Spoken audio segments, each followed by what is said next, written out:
parce que man dama naan kii menacé ak bokkul ak kii exécuté mais depuis quelques jours lii la ñuy distribué ci panelu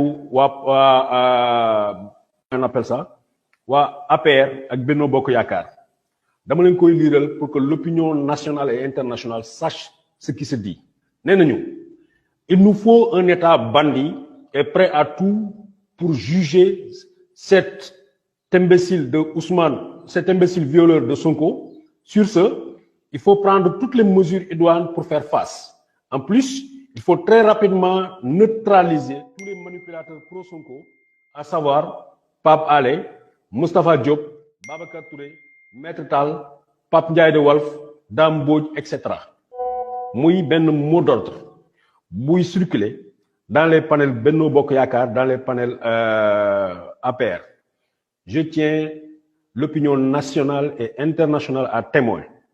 Man toq ragal nekkul ci man, je suis pas kamikaze, mais toq ragal nekkul ci man et je ne me laisserai pas faire.